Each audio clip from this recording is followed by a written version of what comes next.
Austin Noren, que es uno de los principales tratadistas de los temas petroleros en el mundo, ha señalado que las causas por las cuales se modifican los precios del petróleo van más allá del mercado.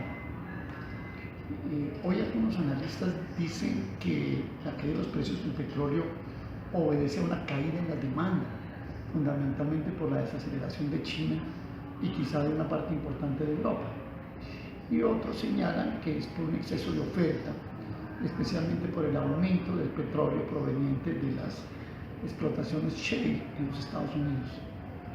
Yo creo que con Noren hay que ir más allá de las señales del mercado, incluso pasando por los mercados financieros. Aproximadamente en el mundo, de cada 100 contratos de petróleo que se negocian a futuro, se vuelven en contratos físicos el 40%. Luego hay un componente de especulación importante que tiene que ver con las opciones de los inversionistas en los mercados financieros para encontrar más o menos atractivos ciertos papeles. Es probable que haya desplazamiento, pero fundamentalmente tiene que ver con razones geopolíticas. He señalado que el mundo lo manejan los petrodólares, para significar que lo manejan el petróleo de Arabia y los dólares de Estados Unidos. Y yo creo que hay una unión evidente entre estos dos poderes para enfrentar un crecimiento especialmente de Rusia como país productor. Rusia proyectaba producciones del orden de 14 millones de barriles diarios de petróleo, con lo cual estaba quitando una porción importante del mercado mundial a los países de la OPEP y, por supuesto, amenazaba también con ese poder las disputas de distinto tipo que tiene con los Estados Unidos de Norteamérica. Esta es una guerra de petróleo, de precios, que está tratando de obligar a Rusia, que también ha golpeado a otros países que tienen especialización en producción de pozos petroleros de más alto costo y que tiende a no ser tan corta como se presume, entre otras cosas porque Arabia Saudita tiene reservas monetarias por 900.000 millones de dólares. Es el tercer país del mundo después de Japón y China con reservas monetarias en dólares. Y en el caso de los Estados Unidos es conocido que da un buen número de cierre de talados de exploración y explotación por el alto costo. Sin embargo, existe la sensación de que hay subsidios del gobierno norteamericano a sus petroleras para mantenerse en este nivel de producción. De tal forma que cuando se miran aspectos más allá del mercado, de los excesos de oferta o de las declives de la demanda, se encuentran razones incluso tales como esta. Algunas personas señalan que tiene que ver con la elevación presumible de las tasas de interés en los Estados Unidos. Hay una especie de ley del pulgar de la economía norteamericana, dice cuando suben las tasas cae el precio del petróleo para que caiga el precio de la gasolina. Y cae el precio de la gasolina porque entendemos que en los Estados Unidos, sobre todo para los hogares, muchos de ellos que viven en los suburbios de las grandes ciudades, la gasolina es un factor fundamental en su presupuesto familiar. De tal forma que me parece insuficiente señalar que son problemas de mercado, simplemente hay otros elementos que están jugando de tipo geopolítico, de demandas internas de los países más desarrollados, que al final terminan colocando este commodity en los niveles de casi un 50 o un 45% menos que hace un año.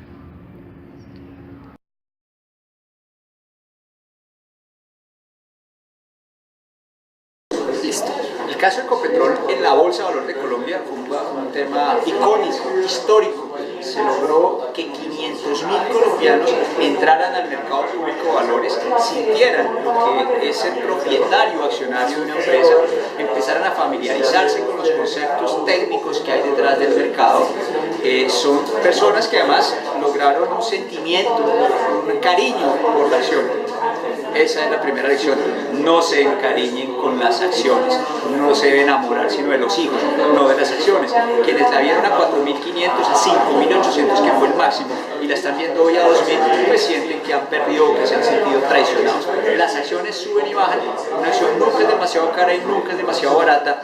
Y de todos modos, Ecopetrol sigue siendo una de las más líquidas, de las más apetecidas, de las más populares, y eso seguirá siendo así, dada la masificación que ha tenido y el proceso de democratización tan exitoso que tuvo en el año 2007. Bueno, la experiencia de Ecopetrol en la bolsa de valores comienza con la venta del 10% de las acciones que el Estado saca a comienzos del siglo XXI. Inicialmente hay una demanda muy importante de esta acción, a pesar de que se coloca un precio que evidentemente era por encima del precio del mercado. Ecopetrol tuvo una curva ascendente en el valor de su acción, en su cotización, que estuvo incluso por encima de los 5.000 pesos por acción. Y después viene un declive, que yo creo que es un poco ajeno a la baja de los precios del petróleo. Cuando uno mira la evolución del valor de la acción de Ecopetrol, por lo menos a mediados del año pasado, del año 2014, ya la acción venía decayendo, tanto en la Bolsa de Valores de Colombia como los ADR de Wall Street. Me parece que el mercado venía recibiendo señales de que la empresa tenía dificultades, especialmente de liquidez. Las razones financieras de Ecopetrol, de prueba ácida, de índice de liquidez y los aumentos de los niveles de endeudamiento que se gestionaba fundamentalmente para repartir dividendos, en tanto los privados demandaban las utilidades y el Estado hacía caja fiscal con los dividendos que Ecopetrol le trasladaba, empezaron a mostrarle al mercado alguna insolidez de la empresa.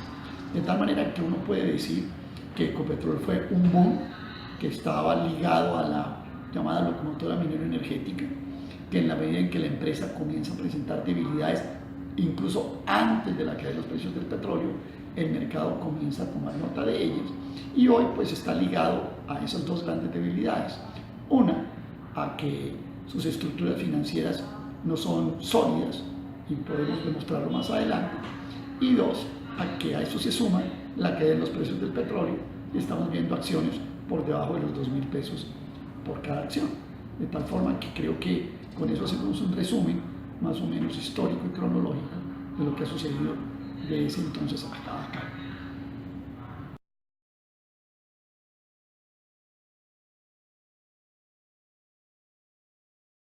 Un análisis que uno pudiera hacer de cuáles son las perspectivas de Ecopetrol tendría que mencionar una serie de elementos, pero empezando por uno. Es verdaderamente lamentable que a la presidencia de Ecopetrol haya llegado una persona como Juan Carlos Echeverry. La hoja de vida de Juan Carlos Echeverry lo que muestra es que ese es un hombre que ha estado vinculado desde siempre a los grandes negocios del capital bancario, del capital financiero, del capital especulativo, ¿cierto? No ha tenido vínculos fuertes con la nación colombiana y siempre ha estado del lado de defender los intereses de los extranjeros en Colombia. Luego a esa persona no la ponen allí por ser alguien preocupado por el desarrollo de las empresas estatales, sino por ver cómo le arregla los negocios a las transnacionales. Y en el marco de la crisis actual, como se dice pues en el mundo de los negocios, toda crisis es una oportunidad. Luego, en medio de esta crisis que es por la que está pasando Ecopetrol a la raíz de la caída de los precios del petróleo, pues se deben estar frotando las manos en Wall Street y en muchos sitios del mundo para ver cómo se quedan con pedazos de Ecopetrol.